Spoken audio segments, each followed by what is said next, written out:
तो बाद जिहड़ी मेरी रखिया है ना वो अज तू करेगा। मेरी रखिया मैं आप नहीं कर सकती।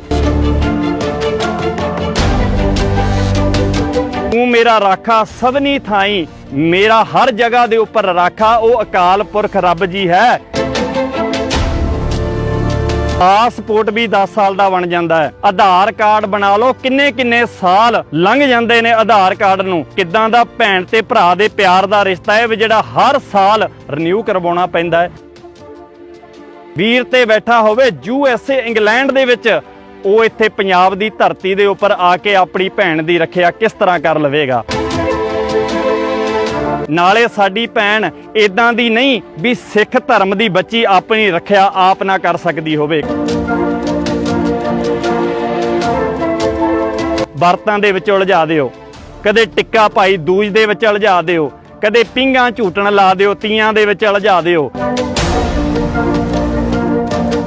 गुरु नानक साहब सच्चे पातशाह जी ने जे तागा पाउण तो जनेऊ पाउण तो ना कीती सी ना ਤਾਂ ਅੱਜ ਉਹਨਾਂ ਲੋਕਾਂ ਨੇ ਇਹ ਤਾਗਿਆਂ ਵਾਲਾ ਪਿਆਰ ਸਾਡੇ ਵਿੱਚ ਲਿਆ ਕੇ ਫਿੱਟ ਕਰ ਦਿੱਤਾ। ਜਿਨ੍ਹਾਂ ਨੇ ਗੁੱਟ ਦੇ ਉੱਪਰ ਭੈਣਾਂ ਤੋਂ ਰੱਖੜੀਆਂ ਬਣਾਈਆਂ ਸਨ ਉਹ ਇਹ ਵੀ ਆਖਦੇ ਰਹੇ ਇਸ ਧਰਤੀ ਤੇ ਵੀ ਇਹ ਸਾਡੀਆਂ ਭੈਣਾਂ ਹੀ ਨਹੀਂ, ਇਹ ਕਿਸੇ ਹੋਰ ਦਾ ਤਿਉਹਾਰ ਹੋਵੇਗਾ ਉਹਨਾਂ ਨੂੰ ਮੁਬਾਰਕ, ਇਹ ਸਾਡੇ ਵਿੱਚ ਨਹੀਂ ਹੈ। ਪਰ ਅਗਲਾ ਅੱਗੋਂ ਦਲੀਲ ਪਤਾ ਕੀ ਦਿੰਦਾ ਹੈ, ਦੇਖੋ ਜੀ गुरु नानक साहब जी ने भी तो रखड़ी बनाई सी ना, ते लिया के साडे अगे फोटो कर देंदे ने भी आह देखो।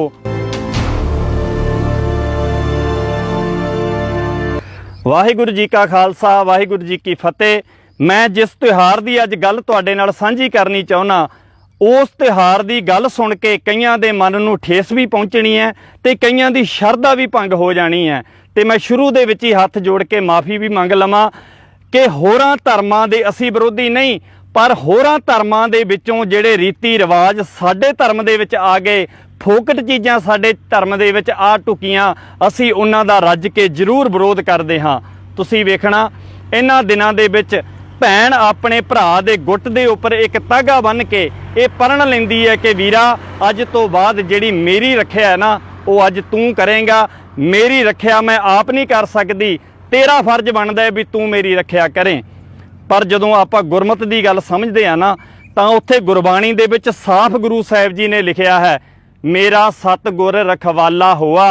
मेरी रखिया मेरे सतगुर का सिद्धांत करता है। तू मेरा राखा सबनी थाई, मेरा हर जगह के उपर राखा वो अकाल पुरख रब जी है। पर इत्थे भैन नूं मानसिक तौर के उपर गुलाम बनाया जा रहा है। इनू अंदरों खोखला करके ਇਹਦੇ ਅੰਦਰੋਂ ਸਿਧਾਂਤ ਨੂੰ, ਇਹਦੇ ਅੰਦਰ ਬੈਠੇ ਹੋਏ ਅਸਲ ਇਨਸਾਨ ਨੂੰ ਖਤਮ ਕਰਕੇ ਇਹਦੀ ਇੱਜ਼ਤ ਨੂੰ ਮਾਨਸਿਕ ਤੌਰ ਦੇ ਉੱਪਰ ਪੈਰਾਂ ਦੇ ਵਿੱਚ ਰੋਲਿਆ ਜਾ ਰਿਹਾ ਹੈ। ਮੈਂ ਹੈਰਾਨ ਹੋ ਜਾਣਾ, ਵੀਰ ਤੇ ਬੈਠਾ ਹੋਵੇ ਕੈਨੇਡਾ ਦੇ ਵਿੱਚ, ਵੀਰ ਤੇ ਬੈਠਾ ਹੋਵੇ ਜਰਮਨ ਦੇ ਵਿੱਚ, ਵੀਰ ਤੇ ਬੈਠਾ ਹੋਵੇ USA ਇੰਗਲੈਂਡ ਦੇ ਵਿੱਚ, ਉਹ ਇੱਥੇ ਪੰਜਾਬ ਦੀ ਧਰਤੀ ਦੇ ਉੱਪਰ ਆ ਕੇ ਆਪਣੀ ਭੈਣ ਦੀ ਰੱਖਿਆ ਕਿਸ ਤਰ੍ਹਾਂ ਕਰ ਲਵੇਗਾ। ਤੁਸੀਂ ਵੇਖਣਾ ਬਹੁਤ ਘਟਨਾ ਵਾਪਰਦੀਆਂ ਨੇ। भैन दे गुੱਟ दे उपर, वीर दे गुੱਟ दे उपर भैन रखड़ी बन के आई है, रास्ते दे विच वीर दा एक्सीडेंट हो गया ते वीर चढ़ाई कर गया। इदां दीयां खबरां भी साडे सामने आउंदियां ने। नाले साडी भैन इन्नी घटिया नहीं, नाले साडी भैन इदां दी नहीं भी सिख धर्म दी बच्ची अपनी रखिया आप ना कर सकदी होवे। कुछ साल पहलां दी गल है, आनंदपुर साहिब दी धरती दे उपर मेरियां उन्हां दो भैणां ने अपनी रखिया आप की। जदों उत्थे दे किरतगान लोकां ने हबश का शिकार हुंदियां होइयां उन्हां भैणां दी इज्जत रोलनी चाहिए। कुछ समा पहलां दी गल है, लुधियाने दे विच भैन ट्यूशन पढ़न जांदी हुंदी सी, रस्ते दे विच कुछ मुंडे शरारती अंसर उहनूं छेड़दे सन।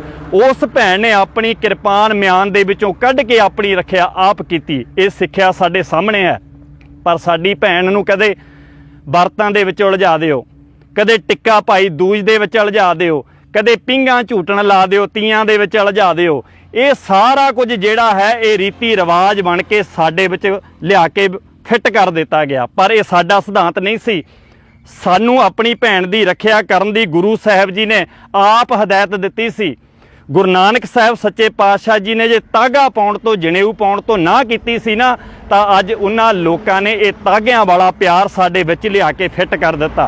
ते असीं कहने आ ਇਹ ਭੈਣ ਤੇ ਭਰਾ ਦਾ ਜਿਹੜਾ ਪਵਿੱਤਰ ਰਿਸ਼ਤੇ ਦਾ ਪ੍ਰਤੀਕ ਹੈ। ਇੱਕ ਗੱਲ ਆਖਾਂ, ਗੁੱਸਾ ਨਾ ਕਰਨਾ, ਪਾਸਪੋਰਟ ਵੀ 10 ਸਾਲ ਦਾ ਬਣ ਜਾਂਦਾ ਹੈ, ਲਾਇਸੈਂਸ ਵੀ 10 ਸਾਲ ਦੇ ਬਣ ਜਾਂਦੇ ਨੇ, ਆਧਾਰ ਕਾਰਡ ਬਣਾ ਲਓ, ਕਿੰਨੇ ਕਿੰਨੇ ਸਾਲ ਲੰਘ ਜਾਂਦੇ ਨੇ ਆਧਾਰ ਕਾਰਡ ਨੂੰ। ਤੇ ਮੈਂ ਹੈਰਾਨ ਹੋ ਜਾਂਦਾ ਵੀ ਇਹ ਕਿੱਦਾਂ ਦਾ ਭੈਣ ਤੇ ਭਰਾ ਦੇ ਪਿਆਰ ਦਾ ਰਿਸ਼ਤਾ ਹੈ ਵੀ ਜਿਹੜਾ ਹਰ ਸਾਲ ਰੀਨਿਊ ਕਰਵਾਉਣਾ ਪੈਂਦਾ ਹੈ। ਇਹਦਾ ਮਤਲਬ ਪਾਸਪੋਰਟ ਦੇ ਨਾਲੋਂ ਵੀ ਘਟੀਆ ਰਿਸ਼ਤਾ ਬਣਾ ਲਿਆ ਤੁਸੀਂ। ਇੱਕ ਦਲੀਲ ਤੁਹਾਡੇ ਸਾਹਮਣੇ ਹੋ ਰੱਖਾਂ, ਗਜਨਮੀ ਦੀ ਮੰਡੀ ਦੇ ਵਿੱਚ ਟਕੇ ਟਕੇ ਤੇ ਔਰਤਾਂ ਵਿਕਦੀਆਂ ਨੇ। ਅਬਦਾਲੀ ਵਰਗੇ ਇੱਥੋਂ ਦੀਆਂ ਔਰਤਾਂ ਨੂੰ ਬੰਨ੍ਹ ਕੇ ਲੈ ਕੇ ਜਾਂਦੇ ਰਹੇ ਤੇ ਆਪਣੀ ਹਵਸ਼ ਦਾ ਸ਼ਿਕਾਰ ਬਣਾਉਂਦੇ ਰਹੇ। ਉਦੋਂ ਰਸਤੇ ਦੇ ਵਿੱਚ ਮਹਾਨ ਯੋਧੇ ਸੂਰਮੇ ਗੁਰੂ ਨਾਨਕ ਸਾਹਿਬ ਸੱਚੇ ਪਾਤਸ਼ਾਹ ਜੀ ਦੇ ਸਿਧਾਂਤ ਨੂੰ ਸਮਝਣ ਵਾਲੇ ਉਹ ਯੋਧੇ ਉਹਨਾਂ ਭੈਣਾਂ ਦੀ ਰਸਤੇ ਦੇ ਵਿੱਚ ਰੱਖਿਆ ਕਰਦੇ ਨੇ ਤੇ ਜ਼ਾਲਮਾਂ ਤੋਂ ਉਹਨਾਂ ਭੈਣਾਂ ਦੀ ਇੱਜ਼ਤ ਬਚਾਉਂਦੇ ਨੇ ਤੇ ਉਹਨਾਂ ਭੈਣਾਂ ਨੂੰ ਘਰਾਂ ਦੇ ਵਿੱਚ ਪਹੁੰਚਾ ਕੇ ਆਉਂਦੇ ਨੇ। ਪਰ ਹੈਰਾਨੀ ਹੁੰਦੀ ਹੈ, ਜਿਨ੍ਹਾਂ ਨੇ ਗੁੱਟ ਦੇ ਉੱਪਰ ਭੈਣਾਂ ਤੋਂ ਰੱਖੜੀਆਂ ਬਣਾਈਆਂ ਸਨ, ਉਹ ਇਹ ਵੀ ਆਖਦੇ ਰਹੇ ਇਸ ਧਰਤੀ ਤੇ ਵੀ ਇਹ ਸਾਡੀਆਂ ਭੈਣਾਂ ਹੀ ਨਹੀਂ। ਜਿਨ੍ਹਾਂ ਨੇ ਗੁੱਟਾਂ ਦੇ ਉੱਪਰ ਰੱਖੜੀਆਂ ਨਹੀਂ ਸਨ ਬਣਾਈਆਂ, ਉਹ ਸੂਰਮੇ ਉਹਨਾਂ ਦੀ ਇੱਜ਼ਤ ਬਚਾਉਂਦੇ ਰਹੇ ਨੇ। ਇਹ ਗੁਰਬਾਣੀ ਦਾ ਸਿਧਾਂਤ ਹੈ, ਇਹ ਗੁਰਬਾਣੀ ਦੀ ਸਿੱਖਿਆ ਹੈ। ਪਰ ਅਸੀਂ ਕਿੱਥੇ ਖੜੇ ਹਾਂ? ਅਖੇ ਜੀ ਗੁੱਟ ਦੇ ਉੱਪਰ ਰੱਖੜੀ ਬੰਨ੍ਹ ਦਿੱਤੀ ਭੈਣ ਨੇ ਤੇ ਹੁਣ ਜਿਹੜਾ ਵੀਰਾ ਹੈ ਇਹਦਾ ਫਰਜ਼ ਬਣਦਾ ਹੈ ਵੀ ਭੈਣ ਦੀ ਰੱਖਿਆ ਕਰੇ। ਕਿੰਨੇ ਕੁ ਵੀਰ ਨੇ ਜਿਹੜੇ ਉਹ ਰੱਖਿਆ ਕਰਦੇ ਨੇ? ਜੈਨੀ, ਬੋਧੀ, ਮੁਸਲਮਾਨ ਵੀਰ, ਈਸਾਈ ਵੀਰ ਕਦੇ ਵੀ ਆਪਣੀ ਭੈਣ ਤੋਂ ਗੁੱਟ ਦੇ ਉੱਪਰ ਰੱਖੜੀ ਨਹੀਂ ਬਣਾਉਂਦੇ। ਕੀ ਉਹਨਾਂ ਦਾ ਆਪਣੀ ਭੈਣ ਦੇ ਨਾਲ ਪਿਆਰ ਟੁੱਟ ਗਿਆ? ਕੀ ਉਹਨਾਂ ਦਾ ਆਪਣੀ ਭੈਣ ਦੇ ਨਾਲ ਪਿਆਰ ਨਹੀਂ ਹੈ? ਬਹੁਤ ਸਾਰੇ ਸਿੱਖ ਵੀਰ ਆਪਣੀ ਭੈਣ ਤੋਂ ਰੱਖੜੀ ਨਹੀਂ ਬਣਾਉਂਦੇ। ਕੀ ਉਹਨਾਂ ਦਾ ਆਪਣੀ ਭੈਣ ਦੇ ਨਾਲ ਪਿਆਰ ਨਹੀਂ ਹੈ? ਰਸਤੇ ਦੇ ਵਿੱਚ ਜੇ ਕੋਈ ਦੁਸ਼ਮਣ ਦੀ ਭੈਣ ਵੀ ਕਿਸੇ ਅਜਨਬੀ ਬੰਦੇ ਦੇ ਢਹਿ ਚੜ੍ਹ ਜਾਵੇ ਜਾਂ ਕੋਈ ਦੁਸ਼ਮਣ ਦੀ ਭੈਣ ਦੀ ਕੋਈ ਇੱਜ਼ਤ ਰੋਲਣੀ ਚਾਹੁੰਦਾ ਹੋਵੇ, ਕੀ ਸਿੱਖ ਦਾ ਇਹ ਫਰਜ਼ ਨਹੀਂ ਵੀ ਇਹ ਮੇਰੀ ਭੈਣ ਹੈ, ਮੈਂ ਇਹਦੀ ਵੀ ਇੱਜ਼ਤ ਬਚਾਉਣੀ ਹੈ? ਕੀ ਸਿੱਖ ਨੇ ਕੇਵਲ ਆਪਣੀ ਸਕੀ ਭੈਣ ਦੀ ਇੱਜ਼ਤ ਬਚਾਉਣੀ ਹੈ? ਨਹੀਂ ਨਹੀਂ ਨਹੀਂ ਨਹੀਂ, ਸਿੱਖ ਤੇ ਹਰ ਇੱਕ ਦੀ ਇੱਜ਼ਤ ਬਚਾਉਂਦਾ ਰਿਹਾ ਹੈ। ਸਿੱਖੀ ਨੂੰ ਤਾਂ ਸਤਿਗੁਰ ਸੱਚੇ ਪਾਤਸ਼ਾਹ ਜੀ ਨੇ ਸਿੱਖ ਨੂੰ ਤਾਂ ਸਿਧਾਂਤ ਹੀ ਇਦਾਂ ਦਾ ਬਖਸ਼ਿਸ਼ ਕੀਤਾ ਹੈ। ਸਿੱਖ ਸਦਾ ਚੜ੍ਹਦੀ ਕਲਾ ਦੇ ਵਿੱਚ ਰਹਿੰਦਾ ਹੈ ਤੇ ਹਰ ਇੱਕ ਦੀ ਇੱਜ਼ਤ ਬਚਾਉਂਦਾ ਆਇਆ ਹੈ। ਪਰ ਪਤਾ ਨਹੀਂ ਕਿਉਂ ਸਾਡੇ ਵਿੱਚ ਲਿਆ ਕੇ ਫਿੱਟ ਕਰ ਦਿੱਤਾ ਗਿਆ। ਸਾਨੂੰ ਤੇ ਉਹ ਗੁਰੂ ਨਾਨਕ ਸਾਹਿਬ ਜੀ ਦੀ ਸਾਖੀ ਵੀ ਭੁੱਲ ਗਈ ਵੀ ਸਤਿਗੁਰ ਸੱਚੇ ਪਾਤਸ਼ਾਹ ਜੀ ਨੇ ਪੰਡਤ ਦਾ ਗੁੱਟ ਫੜ ਕੇ ਇਹ ਗੱਲ ਆਖੀ ਸੀ ਵੀ ਜਿਹੜਾ ਤਾਗਾ ਪਾਉਣ ਲੱਗਿਆ ਹੈ ਨਾ, ਇਹ 5 ਸਾਲ ਮੇਰੇ ਤੋਂ ਮੇਰੀ ਭੈਣ ਵੱਡੀ ਹੈ ਬੇਬੇ ਨਾਨਕੀ, ਇਹ ਤਾਗਾ ਮੇਰੇ ਤੋਂ ਪਹਿਲਾਂ ਉਹਦੇ ਕਿਉਂ ਨਹੀਂ ਪਾਇਆ? ਕੀ ਮੇਰੀ ਭੈਣ ਧਰਮੀ ਨਹੀਂ ਬਣ ਸਕਦੀ? ਮੈਂ ਆਪਣੀ ਮਾਂ ਦਾ ਦੁੱਧ ਚੁੰਗਿਆ ਹੈ, ਇਹ ਤਾਗਾ ਜਿਹੜਾ ਹੈ ਮੇਰੀ ਭੈਣ ਦੇ ਸਰੀਰ ਦੇ ਉੱਪਰ ਮੈਨੂੰ, ਮੇਰੀ ਮਾਂ ਦੇ ਸਰੀਰ ਦੇ ਉੱਪਰ ਮੈਨੂੰ ਨਜ਼ਰੀ ਨਹੀਂ ਪਿਆ, ਮੇਰੀ ਭੈਣ ਦੇ ਸਰੀਰ ਦੇ ਉੱਪਰ ਮੈਨੂੰ ਨਜ਼ਰੀ ਨਹੀਂ ਪਿਆ। ਤੇ ਉਹ ਤਾਗਾ ਅੱਜ ਲਿਆ ਕੇ ਕਿਸੇ ਨਾ ਕਿਸੇ ਢੰਗ ਦੇ ਵਿੱਚ ਸਾਡੇ ਵਿੱਚ ਵੀ ਵਾੜ ਦਿੱਤਾ ਗਿਆ ਤੇ ਅਸੀਂ ਕਬੂਲ ਕਰ ਲਿਆ ਵੀ ਜਿਹੜਾ ਸਾਡਾ ਪਿਆਰ ਸਾਡੀ ਭੈਣ ਦੇ ਨਾਲ ਹੈ ਨਾ, ਤਾਂ ਉਹ ਇੱਕ ਰੱਖਿਆ ਬੰਧਨ ਦੇ ਨਾਲ ਹੀ ਹੈ, ਇੱਕ ਕੱਚੇ ਤਾਗੇ ਦੇ ਨਾਲ ਹੀ ਹੈ। ਅਦਰਵਾਈਜ਼ ਸਾਡੀ ਭੈਣ ਦੇ ਨਾਲ ਕੋਈ ਪਿਆਰ ਨਹੀਂ। ਇਹ ਅਸੀਂ ਕਬੂਲ ਕਰ ਲਿਆ। ਅਸੀਂ ਕਹਿੰਦੇ ਹਾਂ ਵੀ 2 ਮਿੰਟ ਦੀ ਖੁਸ਼ੀ ਹੈ। ਅੱਛਾ, ਜੇ ਖੁਸ਼ੀ ਹੈ ਕਿ ਤਾਗੇ ਵਾਲੇ ਪਿਆਰ ਦੇ ਨਾਲ ਹੀ ਖੁਸ਼ੀ ਹੋਏਗੀ? ਕੀ ਇਹ ਗੁਰੂ ਸਾਹਿਬ ਜੀ ਨੇ ਸਾਨੂੰ ਸਿੱਖਿਆ ਦਿੱਤੀ ਸੀ? ਮੇਰਾ ਸਤਿਗੁਰ ਰਖਵਾਲਾ ਹੋਏ ਦਾ ਸਿਧਾਂਤ ਜਿਹੜਾ ਸਤਿਗੁਰੂ ਜੀ ਨੇ ਸਾਡੀ ਝੋਲੀ ਦੇ ਵਿੱਚ ਪਾਇਆ ਸੀ, ਉਹ ਕਿੱਥੇ ਚਲੇ ਗਿਆ? ਕੀ ਗੁਰੂ ਗ੍ਰੰਥ ਸਾਹਿਬ ਜੀ ਦੀ ਬਾਣੀ ਨੂੰ ਕੇਵਲ ਮੱਥਾ ਟੇਕਣ ਤੱਕ ਹੀ ਰੱਖ ਲਿਆ? ਇੱਥੇ ਹੀ ਬਸ ਨਹੀਂ, ਜਿਹੜੇ ਤਾਗੇ ਨੇ ਇਹ ਰੱਖੜੀ ਦੇ ਤਾਗੇ, ਇਹ ਜਾ ਕੇ ਨਿਸ਼ਾਨਾਂ ਨੂੰ ਵੀ ਬੰਨ੍ਹੇ ਜਾਂਦੇ ਨੇ। ਜਿਹੜੇ ਗੁਰਦੁਆਰਾ ਸਾਹਿਬ ਦੇ ਵਿੱਚ ਨਿਸ਼ਾਨ ਲੱਗਿਆ ਹੁੰਦਾ ਹੈ ਨਾ, ਉੱਥੇ ਵੀ ਜਾ ਕੇ ਗੁਰਦੁਆਰਿਆਂ ਦੇ ਵਿੱਚ ਤਾਗੇ ਬੰਨ੍ਹ ਦਿੰਦੇ ਆ। ਉੱਥੇ ਗੋਲਕਾਂ ਜਿਹੜੀਆਂ ਮੂਹਰੇ ਪਈਆਂ ਨੇ ਉਹਨੂੰ ਤਾਗੇ ਬੰਨ੍ਹੇ ਜਾਂਦੇ ਨੇ। ਮੈਂ ਹੈਰਾਨ ਹੋ ਜਾਂਦਾ ਧਾਰਮਿਕ ਕਮੇਟੀਆਂ ਤੋਂ, ਮੈਂ ਹੈਰਾਨ ਹੋ ਜਾਂਦਾ ਉੱਥੇ ਦੀ ਪ੍ਰਬੰਧਕ ਕਮੇਟੀ ਤੋਂ, ਉਹ ਰੋਕਦੀ ਕਿਉਂ ਨਹੀਂ? ਉਹ ਪਿਆਰ ਦੇ ਨਾਲ ਰੋਕੇ। ਦੇਖਣਾ ਤੁਸੀਂ ਇਤਿਹਾਸਕ ਸਥਾਨਾਂ ਦੇ ਉੱਪਰ ਕੀ ਹਾਲਾਤ ਬਣੇ ਪਏ ਨੇ। ਸਾਡੇ ਧਾਰਮਿਕ ਸਥਾਨ, ਸਾਡੇ ਇਤਿਹਾਸਕ ਸਥਾਨਾਂ ਦੇ ਉੱਪਰ ਜਿਹੜਾ ਇਹ ਰੱਖੜ ਪੁੰਨਿਆਂ ਦਾ ਮੇਲਾ ਵੀ ਲੱਗਦਾ ਹੈ ਇੱਥੇ। ਤੇ ਅਸੀਂ ਆਪ ਸਿੱਖੀ ਦੀਆਂ ਜੜ੍ਹਾਂ ਦੇ ਵਿੱਚ ਤੇਲ ਦੇਣ ਲੱਗੇ ਹੋਏ ਹਾਂ ਤੇ ਸਿੱਖੀ ਨੂੰ ਖਤਮ ਕਰਨਾ ਚਾਹੁੰਦੇ ਹਾਂ। ਅਗਲਿਆਂ ਨੇ ਇਹ ਤਿਉਹਾਰ ਲਿਆ ਕੇ ਤੁਹਾਡੇ ਵਿੱਚ ਫਿੱਟ ਕੀਤੇ, ਅਸੀਂ ਕਬੂਲ ਕਰ ਲਿਆ ਵੀ ਹਾਂ ਇਹ ਵੀ ਸਾਡੀ ਸਿੱਖਿਆ ਹੈ, ਇਹ ਵੀ ਸਾਨੂੰ ਸਿੱਖਿਆ ਦਿੱਤੀ ਜਾ ਰਹੀ ਹੈ ਵੀ ਸ਼ਾਇਦ ਗੁਰੂ ਸਾਹਿਬ ਨੇ ਸਾਨੂੰ ਸਿੱਖਿਆ ਦਿੱਤੀ ਸੀ। ਇੱਕ ਚੀਜ਼ ਹੋਰ ਤੁਸੀਂ ਵੇਖਣੀ, ਗੁਰੂ ਨਾਨਕ ਸਾਹਿਬ ਜੀ ਦੀ ਤਸਵੀਰ ਲਿਆ ਕੇ ਅਗਲਿਆਂ ਨੇ ਸਾਡੇ ਵਿੱਚ ਫਿੱਟ ਕੀਤੀ। ਬੇਬੇ ਨਾਨਕੀ ਗੁਰੂ ਨਾਨਕ ਸਾਹਿਬ ਜੀ ਦੇ ਰੱਖੜੀ ਬੰਨ੍ਹਦੀ ਹੈ ਤੇ ਕੋਲੇ ਕੁਝ ਫਲ ਫਰੂਟ ਪਏ ਨੇ, ਮਿੱਠੀਆਂ ਚੀਜ਼ਾਂ ਪਈਆਂ ਨੇ। ਤੇ ਜਦ ਅਸੀਂ ਕਿਸੇ ਨੂੰ ਕਹਿੰਦੇ ਹਾਂ ਭਾਈ ਇਹ ਰੱਖੜੀ ਸਿੱਖਾਂ ਦਾ ਤਿਉਹਾਰ ਨਹੀਂ, ਇਹ ਕਿਸੇ ਹੋਰ ਦਾ ਤਿਉਹਾਰ ਹੋਵੇਗਾ, ਉਹਨਾਂ ਨੂੰ ਮੁਬਾਰਕ, ਇਹ ਸਾਡੇ ਵਿੱਚ ਨਹੀਂ ਹੈ। ਪਰ ਅਗਲਾ ਅੱਗੋਂ ਦਲੀਲ ਪਤਾ ਕੀ ਦਿੰਦਾ ਹੈ? ਦੇਖੋ ਜੀ, ਗੁਰੂ ਨਾਨਕ ਸਾਹਿਬ ਜੀ ਨੇ ਵੀ ਤਾਂ ਰੱਖੜੀ ਬਣਾਈ ਸੀ ਨਾ, ਤੇ ਲਿਆ ਕੇ ਸਾਡੇ ਅੱਗੇ ਫੋਟੋ ਕਰ ਦਿੰਦੇ ਨੇ ਵੀ ਆਹ ਦੇਖੋ, ਆਹ ਮੂਰਤੀ ਦੇਖੋ, ਆਹ ਫੋਟੋ ਦੇਖੋ, ਇਹ ਗੁਰੂ ਨਾਨਕ ਸਾਹਿਬ ਜੀ ਨੇ ਵੀ ਮੂਰਤੀ ਦੀ ਇਹ ਜਿਹੜੀ ਰੱਖੜੀ ਬਣਾਈ ਹੈ ਸਾਡੇ ਸਾਹਮਣੇ ਲਿਆ ਕੇ ਦਿਖਾ ਦਿੰਦੇ ਨੇ। ਉਹ ਭਲਿਓ, ਇਹ ਮਨ ਘੜਤ ਤਸਵੀਰਾਂ ਨੇ, ਇਹ ਹੁਣ ਬਣਾਈਆਂ ਨੇ, ਇਹ ਪਹਿਲਾਂ ਦੀਆਂ ਤਸਵੀਰਾਂ ਨਹੀਂ। ਗੁਰਬਾਣੀ ਦਾ ਇਹ ਸਿਧਾਂਤ ਨਹੀਂ ਵੀ ਅਸੀਂ ਆ ਤਾਗੇ ਬੰਨ ਕੇ ਪਿਆਰ ਦਿਖਾਉਂਦੇ ਫਿਰੀਏ।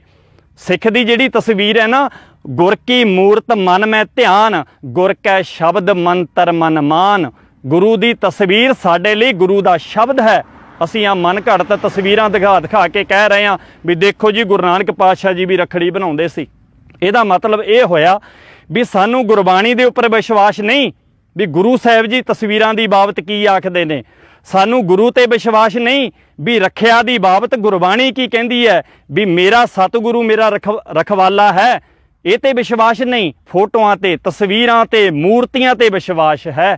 ਸਾਨੂੰ ਜਾਗਣਾ ਪਏਗਾ, ਸਾਨੂੰ ਆਪਣੇ ਜ਼ਿਹਨ ਦੇ ਵਿੱਚ ਗੁਰਬਾਣੀ ਨੂੰ ਭਰਨਾ ਪਏਗਾ, ਸਮਝ ਲੈ ਕੇ ਆਉਣੀ ਪਏਗੀ ਕਿ ਮੇਰਾ ਜਿਹੜਾ ਰਖਵਾਲਾ ਹੈ ਉਹ ਅਕਾਲ ਪੁਰਖ ਆਪ ਹੈ। ਸੋ ਜਿਨ੍ਹਾਂ ਦਾ ਤਿਉਹਾਰ ਹੈ ਉਹਨਾਂ ਨੂੰ ਮੁਬਾਰਕ, ਜਿਨ੍ਹਾਂ ਦਾ ਨਹੀਂ ਉਹਨਾਂ ਨੂੰ ਮੈਂ ਕਹਿੰਦਾ ਵੀ ਮੁੜ ਕੇ ਆਪਣੇ ਸਿਧਾਂਤ ਵੱਲ ਪਰਤਣਾ ਚਾਹੀਦਾ ਹੈ। ਗੁਰਬਾਣੀ ਤੋਂ ਸਿੱਖ ਕੇ ਚੱਲਣਾ ਚਾਹੀਦਾ ਹੈ, ਸਿੱਖ ਇਤਿਹਾਸ ਤੋਂ ਸਿੱਖ ਕੇ ਚੱਲਣਾ ਚਾਹੀਦਾ ਹੈ ਕਿ ਮਰਜੀਵੜੇ ਸੂਰਮਿਆਂ ਨੇ ਕਿਵੇਂ ਦੂਜਿਆਂ ਦੀਆਂ ਦੁਸ਼ਮਣ ਦੀਆਂ ਧੀਆਂ ਭੈਣਾਂ ਦੀ ਵੀ ਇੱਜ਼ਤ ਬਚਾਈ ਹੈ। ਅਸੀਂ ਤੇ ਸਾਰੀਆਂ ਨੂੰ ਆਪਣੀਆਂ ਭੈਣਾਂ ਸਮਝਦੇ ਹਾਂ ਅਤੇ ਸਾਰੀਆਂ ਭੈਣਾਂ ਵੀ ਆਪਣੀ ਰੱਖਿਆ ਆਪ ਕਰਨ ਦਾ ਸਿਧਾਂਤ ਜਿਹੜਾ ਹੈ ਉਹ ਮੰਨ ਕੇ ਚੱਲਣ। ਗੁਰਬਾਣੀ ਵੀ ਇਹ ਕਹਿੰਦੀ ਹੈ, ਸਿੱਖ ਇਤਿਹਾਸ ਵੀ ਇਹੀ ਸਿੱਖਿਆ ਦਿੰਦਾ ਹੈ। ਵਾਹਿਗੁਰੂ ਜੀ ਕਾ ਖਾਲਸਾ, ਵਾਹਿਗੁਰੂ ਜੀ ਕੀ ਫਤਿਹ।